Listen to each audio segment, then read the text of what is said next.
And those questions were just to keep the conversation going. Cool, cool. Good deal. Okay. So we are actually live right now. So I am looking for this on my Facebook page. And if you wanted to share it, it is on my like page, Mm-hmm. not my regular Facebook page.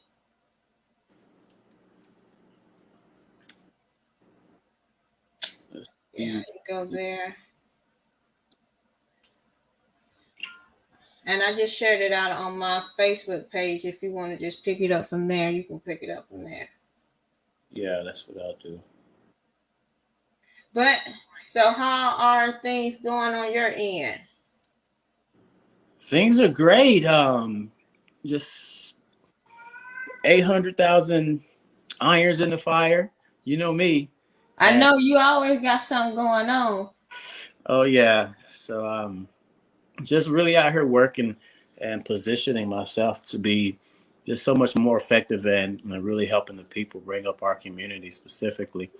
Um, Most recently, a health partner of mine started a private equity group, small Okay. cap. So really aiming to position people to start creating generational wealth for that, for the oncoming generations. And, just aligning it with everything else that we got going on, all the people in our network. Yeah, just out here putting in work, putting in work. Oh, the equity group. You know, that's something I wanted. I was trying to get work on my security license. Kind of got distracted from that. Well, actually, I think I kind of moved ahead of time on that, but I know I'm gonna go back to it because that's something I want to do. You know, we had talked before, and I was sharing with you about some of the things that I wanted to do. So that is, that's very interesting to me. Yeah, for So sure. so I got you on today, and we want to talk purpose, and what purpose looks like from your end and from your perspective. And we want to provide some type of guidance or information to help people navigate through their life process so they can get to the places they desire to be. And Mhm. one thing that I know for sure is that everything is not for us. And I had to learn that the hard way that, even though it look quick money, it's not for us. Even though it may work at that moment, but that doesn't necessarily mean that that is for us to be doing. And, and being that I have worked with you with a few things, I know you are very strategic. Mhm. And so, that's why I wanted to get you on and, you kind of share from your perspective on purpose and give us a little insight on that. Well, honestly, I feel like we're never really going to start to discover or understand what our purpose is until we really go through some trials, until we really like we hit the wall a few times here and there. It was once said to me, I forget who said it, but a lot of times the thing that you believe is the worst that could ever happen to you ends up being the best thing because you're able to use it to impact the lives of the masses. And you, most of us, we come to a point in our life where we realize that it it's about more than just us. It's about more than just, okay, what can I get while I'm here? What can I do? What can I experience while I'm here? But eventually we realize that what we have can bless the lives of others. And when we are able to put ourselves aside for a little bit and actually use what we have and start to pour into others, slowly but surely we'll come to discover what our purpose is. And a lot of times we have to see hurt, we have to see pain, we have to see suffering around us and or within us to come to that. And it's not always wrapped in a bright shiny bow. This is your purpose, this is what you're supposed to use to impact the world. Sometimes it's wrapped in pain, it's wrapped in disappointment and heartbreak. And we have to find, okay, what is the silver lining, so to say? What is the flip side? How can I use this to not only better my life, but to be an example to better those lives who are coming after me? And that's one of the things that I really find in and being a large component of what my purpose is using my ups and downs in life, using my experiences, the things that I've seen, the things that have really disappointed me when it comes to the systems under which lots of us work and go to school and things along those lines, and ask myself, how can I be a difference in that space?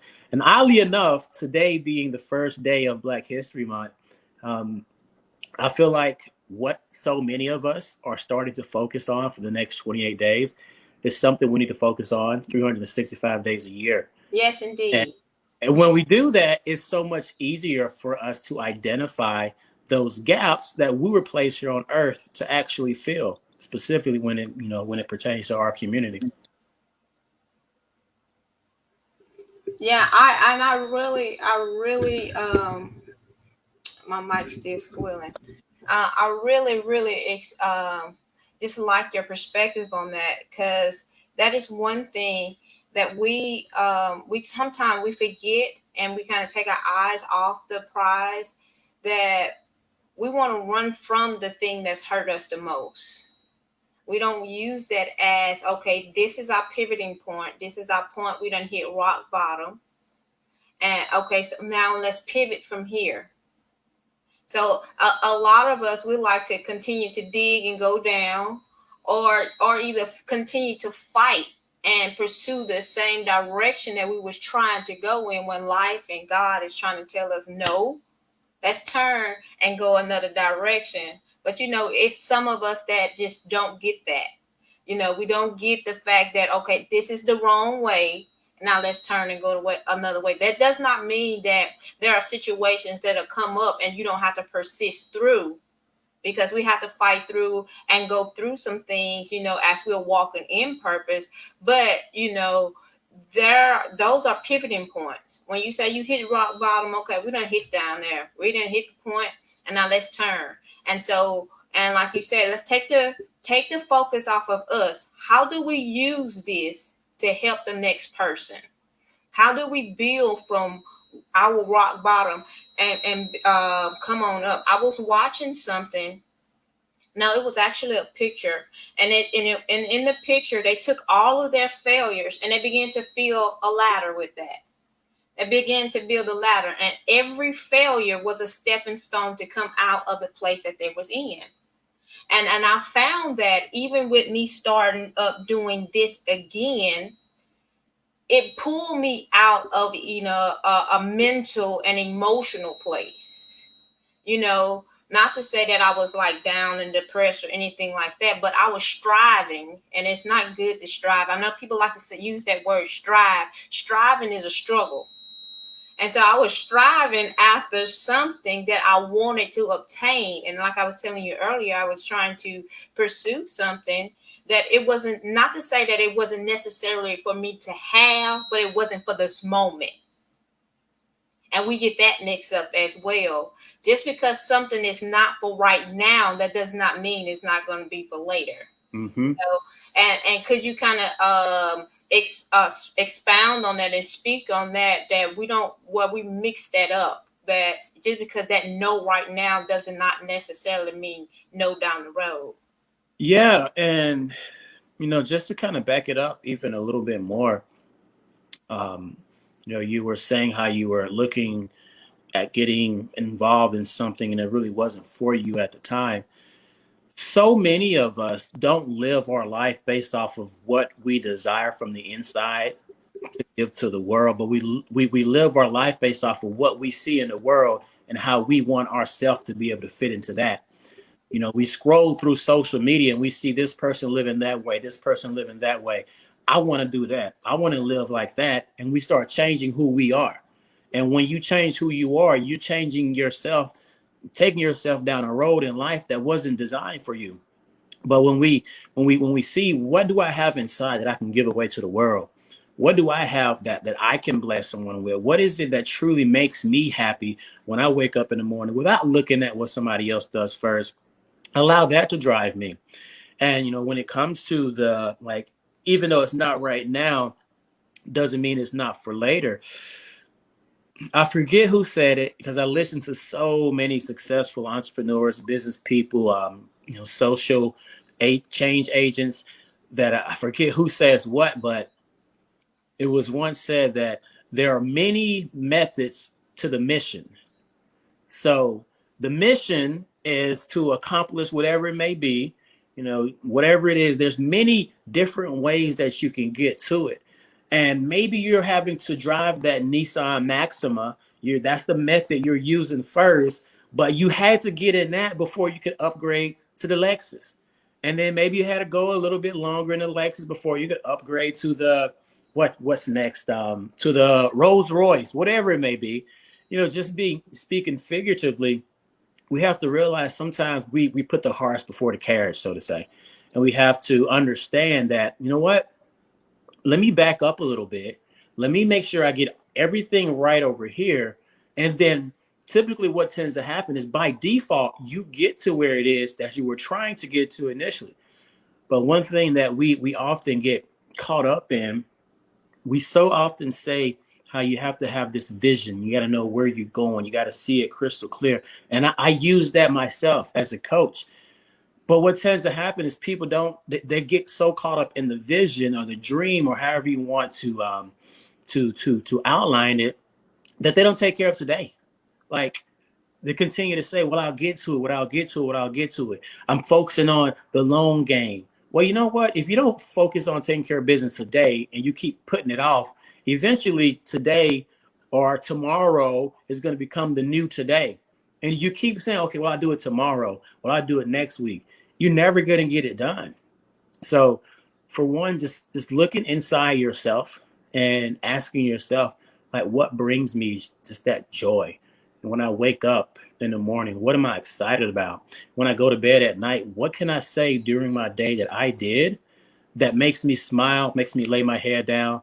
I'm so glad I got that accomplished. Aside from, I'm so glad I look like such and such, or I'm driving with such and such a driver. Like, we got to stop comparing ourselves to anybody besides that person that we saw in the mirror this morning.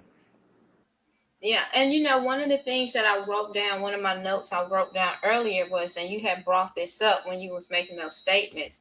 Your entry point does not necessarily mean that that's your point you're going to stay at. You may have to start small.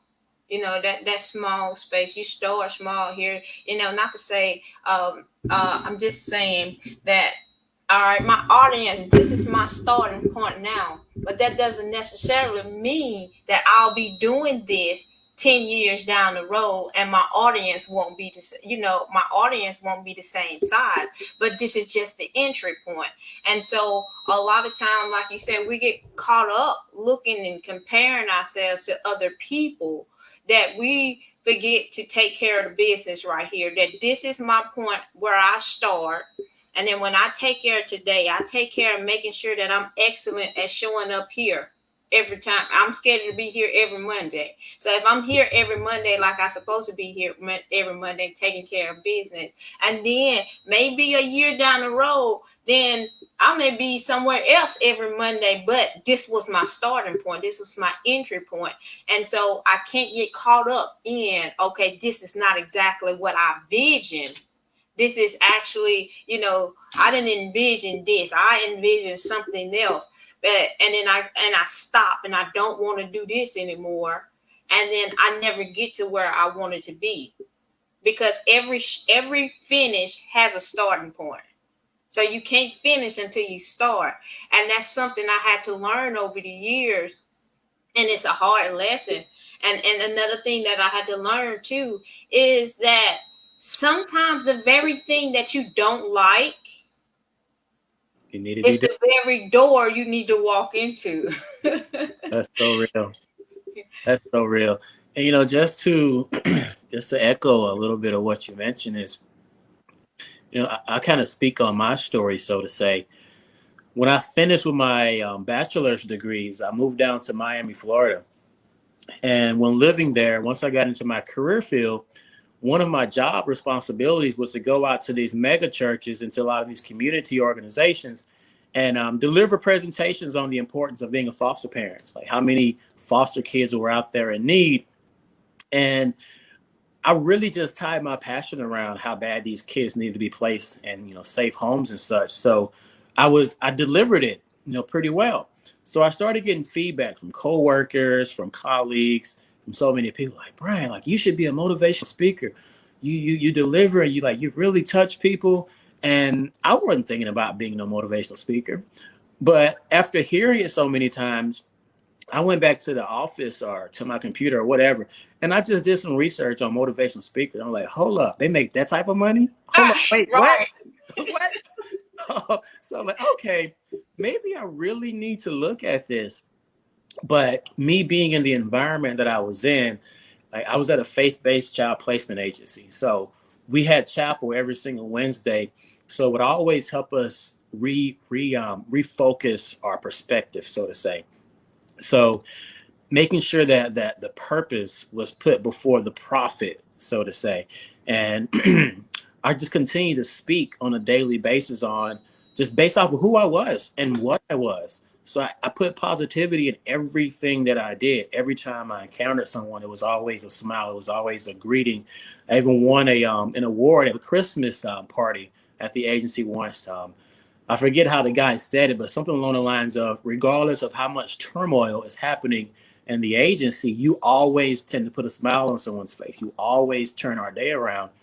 And I remember people telling me like you should try and be a motivational speaker. I'm like, I'm just doing it. I'm not trying. I'm just doing it just as a natural part of my life. And I went to where I was in front of these small audiences. I remember this one church was like 7 people in the congregation.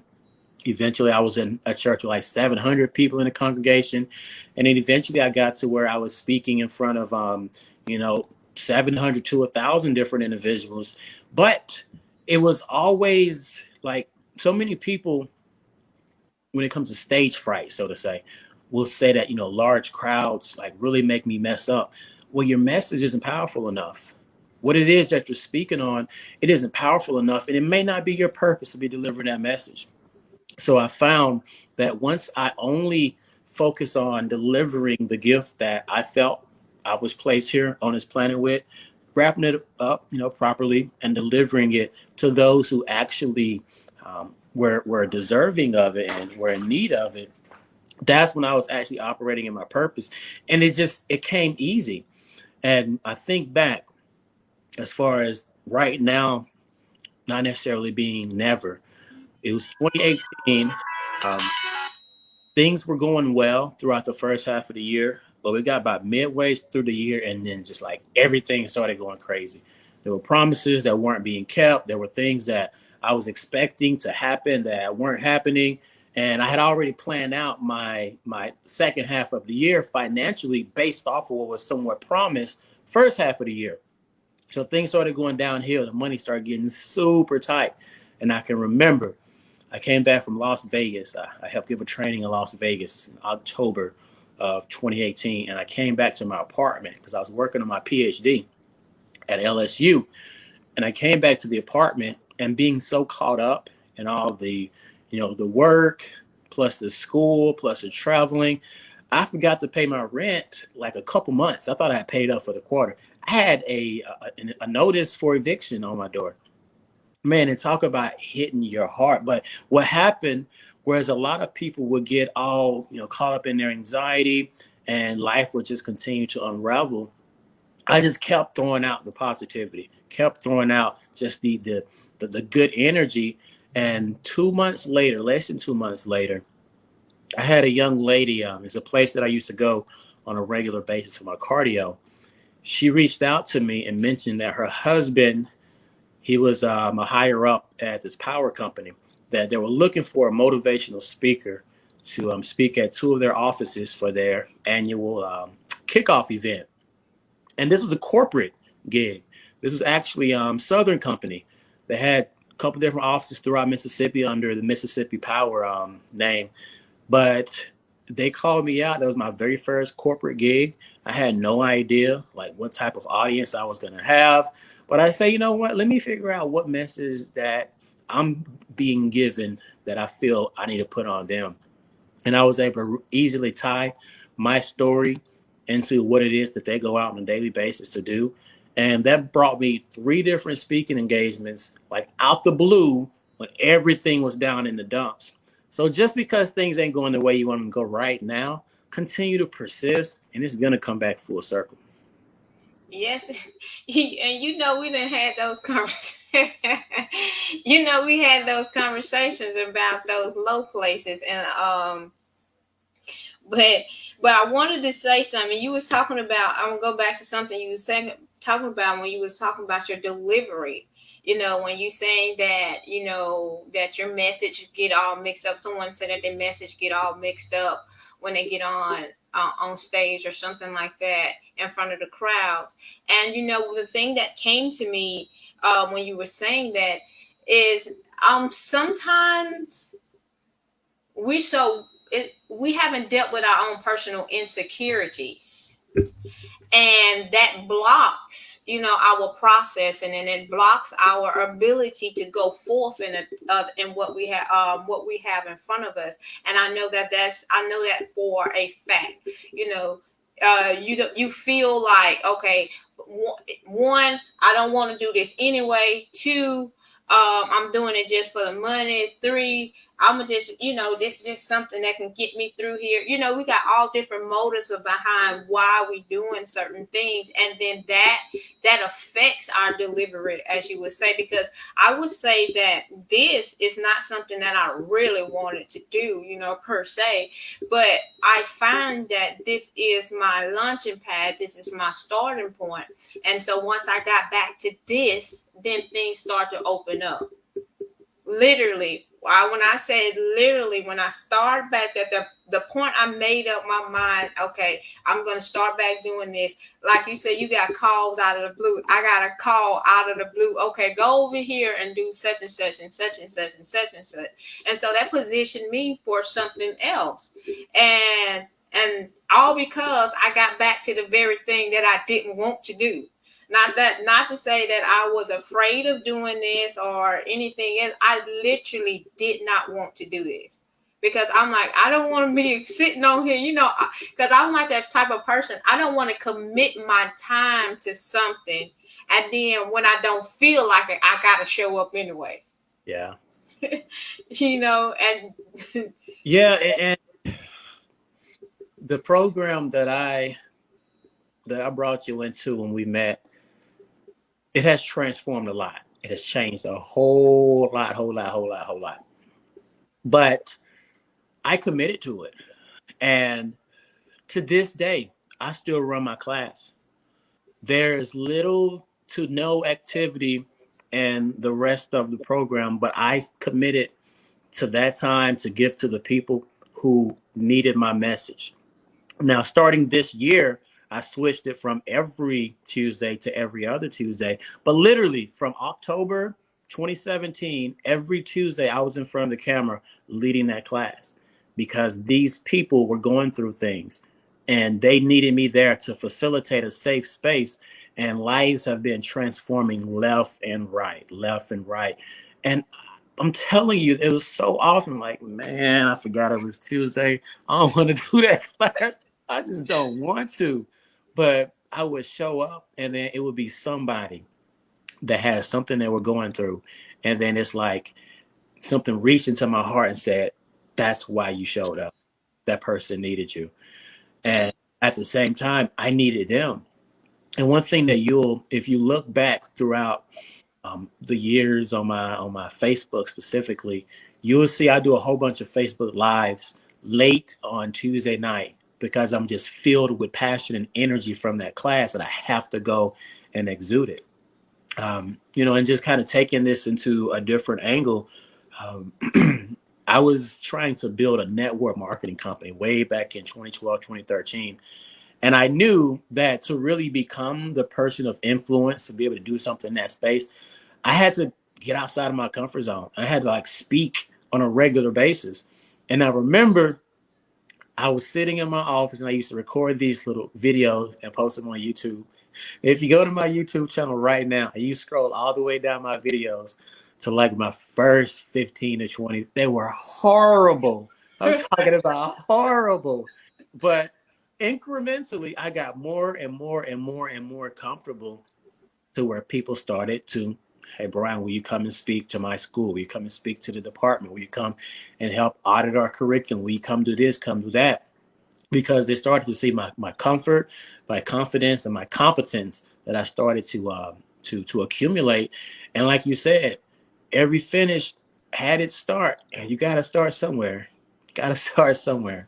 Yes, indeed. Cause like I upload and put these videos on YouTube because I was doing the other ones like that as well, and I was like, I'm like, this is time consuming. I don't want to do it, And so when you have stuff like that, it's easy to quit. It's easy to quit when you're not really committed to it, but you know that this is the space that you need to be in. That is a difficult thing. I know I found difficult for me. I know I need to be in this space for where I want to be, but I don't want to commit to the process, the beginning process of this thing.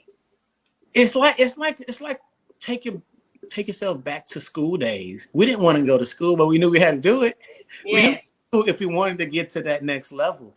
But now the fact that you're doing it shows the self-instilled self-discipline to realize, you know what, if I want to get to whatever my destination is, I got to put myself through this, whatever you want to call it, this minutia, this junk. I gotta go through it.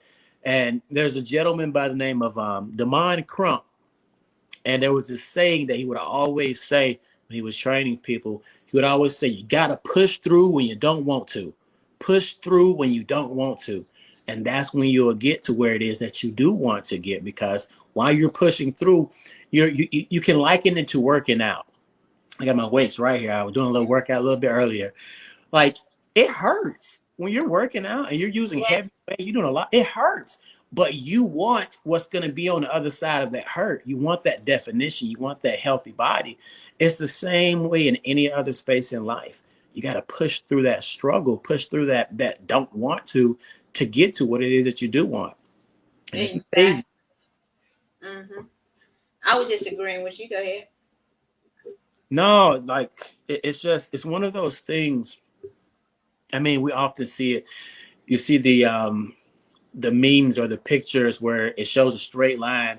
This is what people think success looks like. And then this wiggly zigzags and everything. This is what success actually looks like. People will see that and they will say, you know what? I'm just going to go back over here where I'm comfortable. I'm just going to take the easy route. And I think it was Les Brown that said it. Most people most people die at the age of 25 but aren't buried until they're 65, 75, 85 because they stop growing. They stop learning. They get out of college and they get into their job. Okay, maybe you go through this 6 months of training and then you're out there, you're working, working, working. But you're not learning, you're not furthering yourself, you're not continuing to develop new intellectual brain cells. So you start to die, you start to wither away.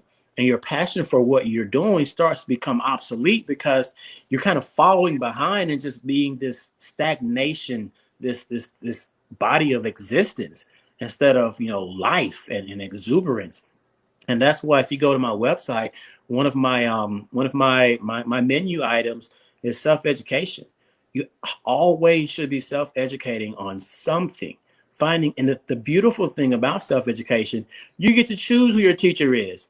You get to choose the curriculum you want to use. You get to choose when you learn. So it's not like traditional education where you're forced to learn whatever it is that they put in front of you by whoever it is that they're getting to teach it to you. No, you choose it, but you have to choose it if you want to continue to grow past, your obligated courses and such. And, I see people like yourself, and I've seen the different journeys that you've been on since we connected, and you're always discovering a new part of yourself. Okay, this is something else that I really want to do. And you'll go down that path, and that will become part of who you are, a part of what your identity is. Even if it's not your main focus, it becomes part of who you're known as. So people are going to come to you for knowledge, for education, for resources, because they know you through at least through that specific window. And then they know even more about you because that's the only thing that they knew about you at first. But now that they actually take advantage of, reaching out to you, they learn so much more. So always self-educating, I think, is so important.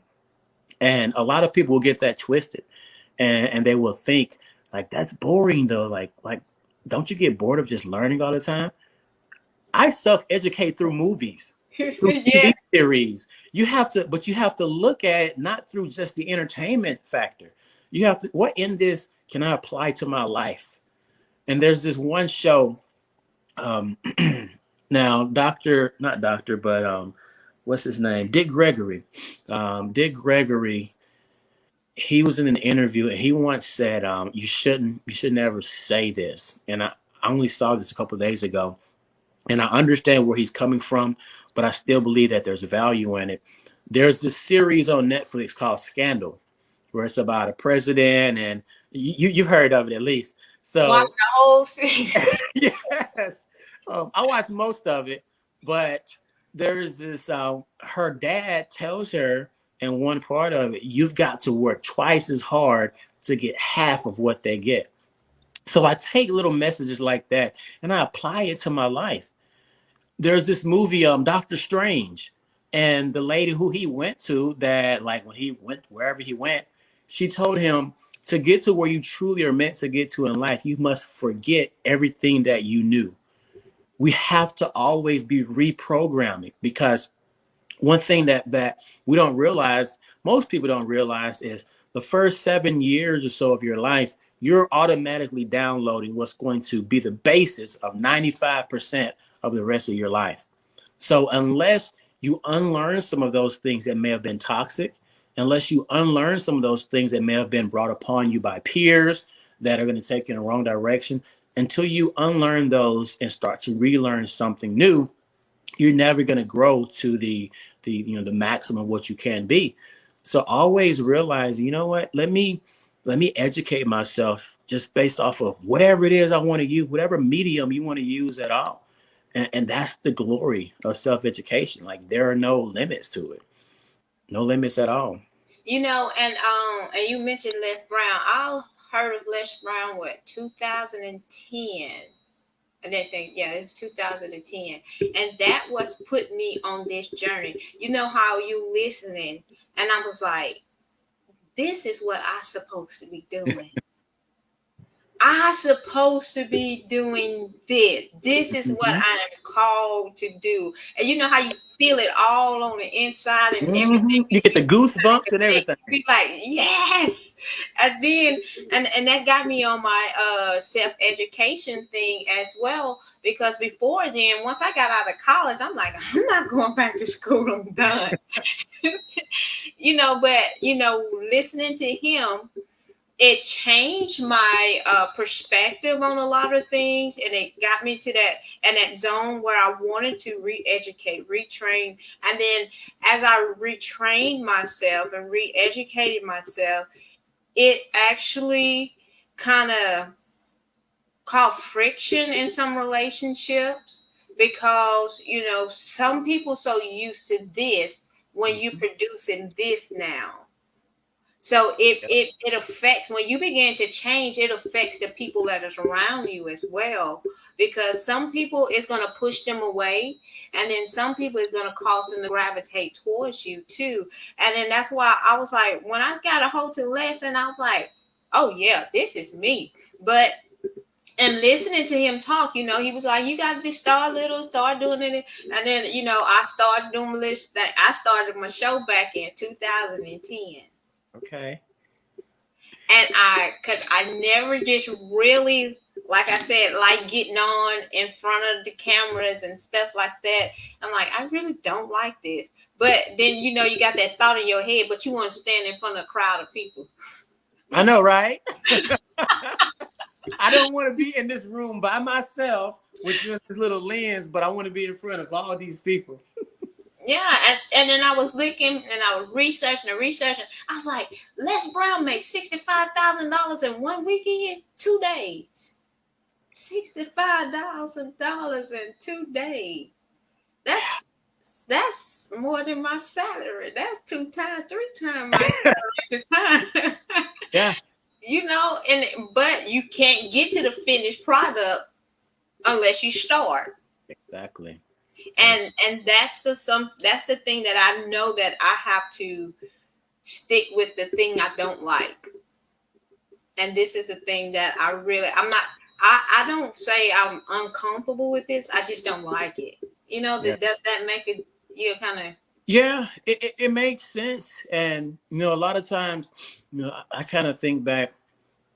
I mean, this may be a horrible analogy, but I didn't like glasses. I remember when I was in like sixth grade and I was always squinting to look at the board.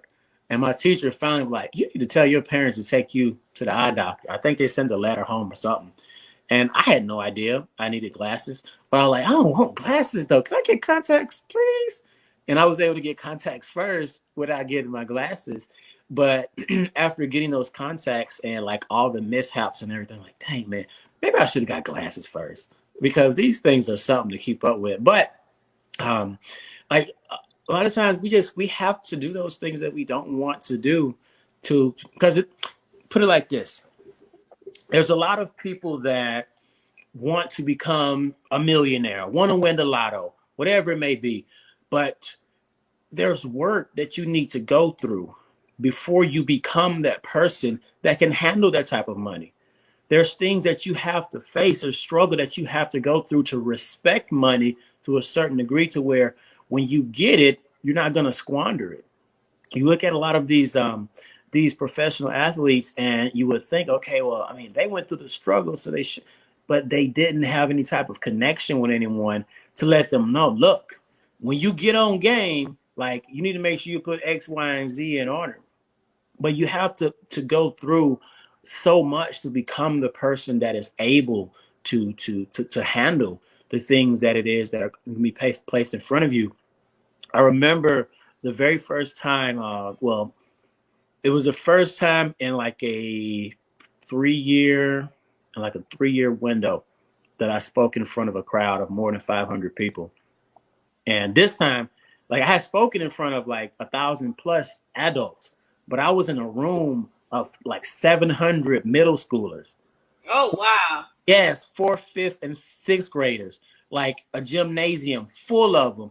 Man, like I know what I do, so it's like, why are you nervous? But like, there was a complete different population, completely different. And I'm like, how am I gonna control this?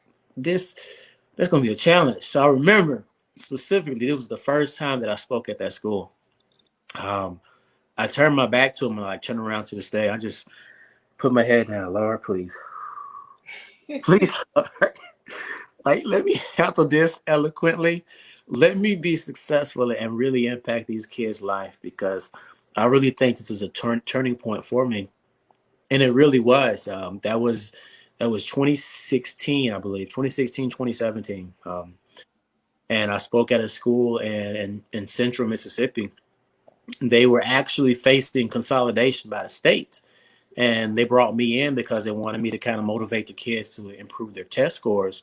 I didn't get any feedback until like the next summer, and I spoke with the guy who invited me out, and he mentioned to me that hey B, I don't know if the principal reached back out to you, but we got our grades up and we wasn't consolidated. I'm like, what? And it gave me that sense of pride. So 2 years later, they called me back, and I had added a master's degree under my belt, and I added like I think a year of PhD study under my belt, plus speaking all over the nation. And I remember going in, and the sense of confidence was like at a complete different level. And we had kids that was acting all out, but I was able to compose myself and manage the crowd so much more effectively. But had I, chumped out that first time when I got all intimidated with all this frantic energy, I wouldn't have got that second opportunity. And on top of it, the first time that I spoke, I gave them a specific fee and I completely doubled that the next time that I spoke. And it was, I brought more value to the table, but before the speaking fee was approved, they had a new principal, and the principal was like, I don't know if we got that in the budget. And then she went and talked to somebody who let them know that like what happened after I spoke the last time, and I received an email. Just sign this form here, and you're good to go. But I had to go through what I had to go through to get there, and we can't discredit the growth process. It may be, it may hurt. It may want us make us want to give up. It may make us want to just go in a completely different direction. But ultimately, we have to ask ourselves, what impact do I truly want to make? Who's Right. I truly want to touch? And if I give up, if I go in a different direction, am I going to be letting them down? Like, is anybody else going to come about and be able to impact them the same way that I know that I can? And once we take ourselves outside of the what are my benefits, what are how am I going to keep myself comfortable, and we say, okay, how can I push through so that I really can impact whoever it is I'm looking to impact, and we put them in the forefront, so to say. Until then, we're never going to be able to leave that impact on the world that we're meant to leave here, and we're never going to grow into the person that we're meant to grow into. Basically, we just got to stop being selfish. Yeah, it, man. I'm telling you. And the thing is, we have to be selfish in spurts. Like, Right. let me like be all to myself, and but while I'm being all to myself and just getting, let me make sure I'm getting filled up. I'm letting it be poured into me from all these other areas, so that once I'm full, all right, now let me be selfless. Let me go out there and pour into all of these other spaces. And that's it. Like, we have to, as it goes to school, you're going to school, you're being selfish to a certain degree because it's about you getting what you can from that institute. But then when you get out of there, like, what are you going to do with it? What are you going to do with it? Right. And like at this point right now, I find myself. I know that, and I'm not. I guess it's just the point, the phase I'm in my life at this point. But when I come home from the job, my first thing is, okay, let's get something to eat, settle down for a minute, and then, okay, now what video I'm finna watch? I mean, the TV ain't my first priority. You know, if I watch TV, I'm gonna watch TV while I'm eating. Other than that, I'm not finna, I'm not doing it unless it's like on the weekend. So I may watch TV on the weekend, but during the week, it's out what I'm finna watch, who I'm finna study, Mm-hmm. and then what I'm finna go and read. Because if I'm at the place right now, I know that the life I want and the life I'm living, the only thing that separates me from that is my ability to educate myself. And then making sure that I have the right people and I can say the right voices in my ear, because you don't necessarily have those people in your life, but make sure I Yeah. have the right voices in my ear, because that makes a difference. What you hearing makes a difference, makes a big difference in Well, regards to the trajectory of your life. Because I'm like, because some people, and I don't want to, just in case somebody watching, that some people will tell you certain things because they see potential in you, but they only want you to go so high. You can go truth. so high. I don't want you can get this far, but you can't. I don't want you growing past this point, because now you're gonna be bigger than I. And then mainly, I can't control you when Mm-hmm. you get this size. So I'm gonna give you what you need to get you this high. But then when you start bucking against that, that causes that self education. It Yep. causes problems. Exactly. Exactly. And I'll tell you, when I got into my master's program, I came in there a complete different beast. And I say this with confidence because of the track record that I left. I was a different monster than most of the other students. Like, I went after what I wanted and I got it. And most of it, I didn't know how I was going to get it, but I was putting myself out there. I was going hard every single day. I was connecting with everybody of influence and I was showing them what value I brought to the table. And eventually they couldn't control me, because the thing is, a lot of times they want to keep you in a funnel. They want to keep you, make sure you don't go too far this way, don't go too far that way. Now, you don't want to talk to those people too much. They might make you bigger than what we can make you. Like, don't talk to them too much. They might give you this opportunity we can't give you. Man, I'm talking about opportunity after opportunity, because I would not allow myself to be that straight down the line, don't step outside of the box type of guy. Like, no, it ain't no box. What line? Ain't no line for me. Like, this is my journey. And whenever I stepped into my journey, and I visualized what I wanted, and on an every single day basis, I went out there to get it and get it and get it and get it. And just to take it back to what you mentioned earlier, a lot of times we start to have that growth, people around you, like either they're gonna latch to you or they're gonna start to shun away from you. And I think it was who was what's his name from the Bahamas, Miles. Miles Davis. No, I know that Miles Davis. That's the musician. Uh, uh, Yes, Dr. Miles Monroe. Miles Monroe. Yeah. Yes, he mentioned, or was it him? No, it wasn't him. It was T.D. Jakes. You can't explain the vision of a giraffe to a To turtle. And we have, I mean, take it figuratively or take it literally. Like a giraffe, it can literally see further than the turtle can. But figuratively, a giraffe minded individual, their vision is so much more vast than the turtle minded individual. But we can't really look at these people who are turtle minded and like completely throw them away. We have to realize, especially whenever we are trying to explain our vision to them, only way they can judge us is based off of what they saw in our past up until what they see today. So if you ain't never did anything and now you out here telling them what you about to do, why do you expect them to believe you? Why do you expect them to want to connect with you? So you have to, Eric Thomas said, say it one time, say it two times, then shut up and go do it. Just go do it and let your results show. Let your results do the talking for you. And once that happens, a gentleman, Jared Wilkins, when he mentioned your friends and family typically aren't going to start to support you until strangers start to celebrate you. So find the strangers, connect yourself with these other people with these vast visions that are out here trying to accomplish great things just like you are. They don't know what happened in your past, they don't know your past failures. So they're going to judge you based off of your vision. And then once they start to celebrate you, slowly but surely, some of the people from your past are going to be like, who is over here talking about LaToya? You don't know my baby like that. Why? Oh, she did what? And then they want to come. Hey, I try to put you on game. You can catch up if you want to, but this locomotive ain't stopping. And see, that's what people mix up at. They get it mixed up at just because somebody in their past they started, they failed, and they didn't succeed at things, and they kept starting. You looking at the wrong thing.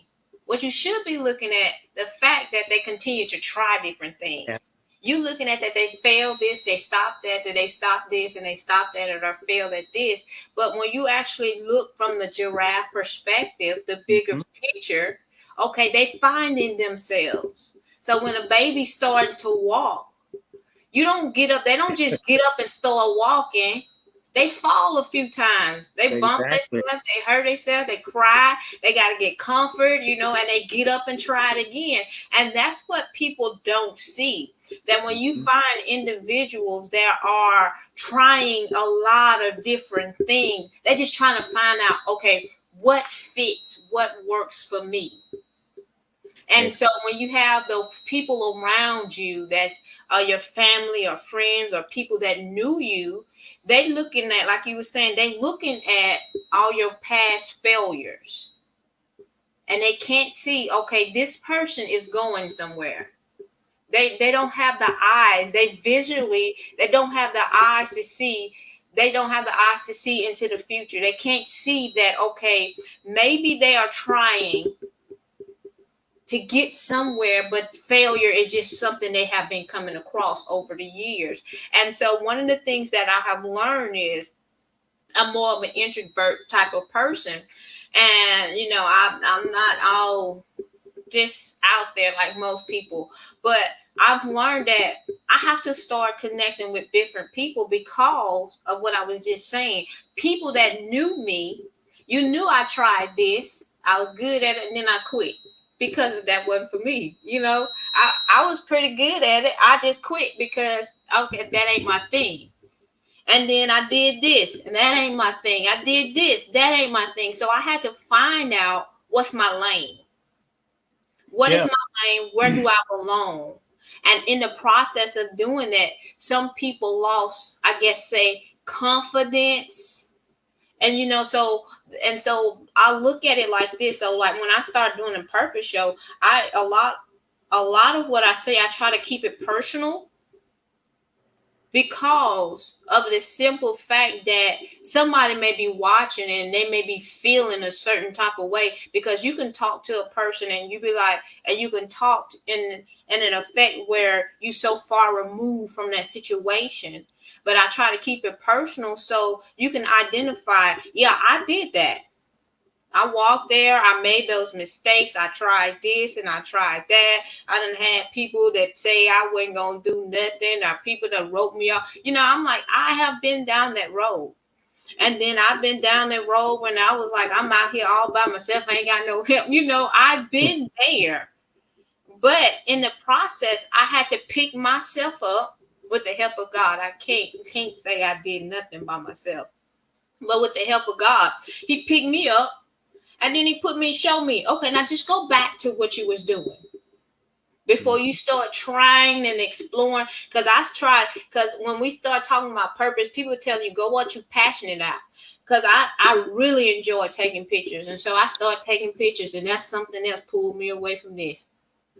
I was making these little videos of little clips of videos or something about just little stuff, and people like, oh, you need to do that, and I let people kind of convince me into start doing videos, and then when I was doing them, I'm like, man, I really don't want to do it. I don't want to do this, but I was doing it because I let somebody convince me, okay, go ahead and start doing videos. But what I felt the call to do was just to help people. Yeah. That's why I feel, and I tell some people, I tell someone, I feel most alive when I'm actually having conversation with people about life. Just simple, just like that. Yeah, I feel most alive. Like I worked at camp with some kids. I did a basketball camp with some kids. And it wasn't even about going through the drills or nothing like that. But the fact that we were I'm out there with them, and then I was out there just motivating and talking to them, that I felt life in me in doing that. And I was doing other stuff with some people with a group, and it was like I'm always out front leading a group of people, and I'm picking them up, I'm encouraging. That's where I felt alive doing that. But then you listen to other people and they like, man, maybe because I don't look, they'll tell you, oh, you don't look the part for that, or you don't sound the part for that, and you let people get in your head Mm-hmm. and pull you away from what you should be doing, and then they try to get you on something that you good at, but that ain't necessarily what you need to be doing. Yeah, I mean, I'm passionate about basketball, but I'm only 5'10", so I mean, I ain't gonna, with no making it to the NBA. That's where a lot of people get it twisted. I do a branding session every Monday on the second 2 months of the quarter. So today was my first Monday for this quarter, and there's 3 points that I tell people when it comes to creating their brand. And one is making sure that it's in alignment, somewhat in alignment with your passion. Um, it it's something that you have a unique skill set for. So you went through school and you got a certain skill set for, and it's something that you may have a natural talent for. So if some of all of those are part of it, that's the good start. But then do the market research. Does the market say what you have to offer is going to be viable? Does the market say what you have to offer anybody even cares about? So you can be as passionate as you want to. You can have all the natural skills in the world that you want to. You can have all the skills, the developed skills that you want to. But if there's no need for it, if there's nobody out there saying, I wish there was somebody to come along with this skill set, these talents, this passion to help. If nobody cares about it, then you don't need to be doing that. All right. Yeah, and there's just so much kind of to tie into something you mentioned earlier is taking a piece of value from everything that you did do. Everything that you did either fell at or you was like, this not where I want to stay. I'm gonna move on. I look all the way back to my very first job when I was in college. I was working in the library and I was putting new book covers onto old books. And like you had to very neatly lay out the glue, in a certain place. There was this little thread that you had to put through, and it has to be precise. And then I thought about when I worked at McDonald's, my second job. When you're working in the kitchen, you got to be quick, quick, quick, quick, quick, and make no errors. You can apply those skills to almost anything else in life in one way or another. So pick up the some of the skills, some of the value from what you have done, some of your failures, some of the things that you just didn't care about. Find the value in it and how you can apply it to where you're going, and understand how to live in that duality. To mention earlier where you're like, I was the one that fell at this, and that, but I also was the one that was able to have this, and this opportunity. I'm that guy that got kicked out of college my sophomore year. I'm the guy that was sleeping on a warehouse floor that I was working out of in Miami for a while. I'm the guy that would go days without taking a shower because I didn't want to go and spend the money to go to a gym or something after I had the conflict that pushed me out of the place that I was living in, because I wanted to save every single penny so that whenever I brought my wife and my son down to live with me down there. Like, I went through those things. I was that guy. But I'm also the guy that has 3 different degrees and half of another. I'm also the guy that was voted student of the year amongst my cohort and the entire department in over 2 different campuses 2 consecutive years in a row. I'm also the guy that started multiple different companies, nonprofit organization, mentoring programs. So living in that duality, never becoming so big that you're holier than thou, but never really looking at your lowest points and feel that there's no value in it. When you can live in that duality, that's when you can connect with so many more people, and you can stay humble and not think your head is too big, and you can go out and be confident without thinking that, what, like, let me pipe down. No, you've been through it. You deserve to Speak get to loud. what it is. Well, to that, yes, say it loud and proud. That is it, man. I'm telling you. Yeah, we are at the top of the hour, so I do appreciate you coming on. I just want to say thank you. I really do, because a lot of times people don't look at, and this last part you was talking about, the duality, that people don't look at the fact that it's the failures that keeps you anchored. That as long as you, not to say that you live in them, but as long as you recognize that I come from somewhere, that keeps you from floating away. Mm-hmm. That keeps you anchored. It keeps you anchored when you hit that place of success, that that, okay, I come from somewhere. So if I don't get up, when I get up here and I don't do these things right, I know where, I know where I can end up at again. So that balance you out, like you were saying, that we have to get to that place where we can live. Okay, this is my past. I'm going to leave it behind me, but this is still my foundation. Mm-hmm. You can't build nothing without a solid foundation. I have to learn from the things that I've gone through. I have to build from the things that I've gone through. So this is my foundation. So as I'm building on those lessons from the past. So, and in understanding that these lessons is what made me to be who I am, and they are actually building me to become someone greater. Yeah. It makes a big difference in the I can say too that when you have that, it kind of, it has an effect on your speed of getting to where you want to be too. Yeah. Because if you understand, okay, and you're not living in regrets, and you understand that I've been through these things, and these things were just to make me and position me, that give you that launching pad that catapult you into that next place. And so when you get catapulted, it ain't like you walking there. True. you Man, that's you're not walking there. So I'm gonna let you give your last words, and we're gonna get ready and close that out. But this has been a great conversation, and if we can get you back in and set up something, I would love to have you come back and we can continue this conversation. for sure, for sure. So, just kind of the way I end a lot of my trainings and a lot of my speeches, and it goes to the name of my company. We so often get caught up in where we came from, what our parents were known for, what our last name means based off of where we grew up. and we allow that to become internalized, and our subconscious always comes up and tells us that this is all that you can be because of where you came from. This is all that you can be because of where you live. This is all that you can be because this is all that your parents were. But if you realize that you can start to put the right people in your life right now, like a LaToya Johnson, if you start listening to the right things, putting the right things into your mind on a consistent basis, you can live your life of purpose because your legacy begins now. And that's exactly why I named my company what I did. Your legacy begins now. Not a few seconds ago when I said it, but now. Literally, you can choose right now to start what you want to be remembered for. And that's what I'll leave you with. Yes, indeed. Because that's something that I had to grab hope to. With I live in the now of God. Stop waiting on stuff. Get up and get it now. But it got to be the right thing now.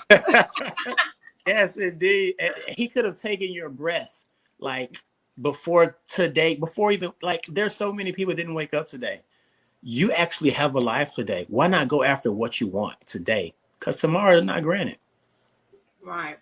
So again, I thank you, and for all of you guys that came on and joined us today, and all the guys that are watching the replay. Thank you guys for joining us. Our millions and millions of viewers. Yes. Speak it. Our million of viewers. Thank you. So we're gonna go ahead and close it out. And next week we are going to actually have who I got next week. I think it's Crystal. Yeah, we got Crystal. I got Crystal Bradley. That's That's gonna my be. neighbor. Yeah, I'm gonna have Crystal next week. Gonna come in here and talk a little purpose next week. So you guys come back and join us on next week. I'm gonna sit down and we're gonna talk with Crystal, and we're gonna see how purpose unfolds, because I'm finding this to be like a flower. Yes. That with every person that comes on, it unfolds a little bit more. Yeah. It reveals itself a little bit more. And again, thank you. And until next time, you guys have a blessed and prosperous day. Thank you.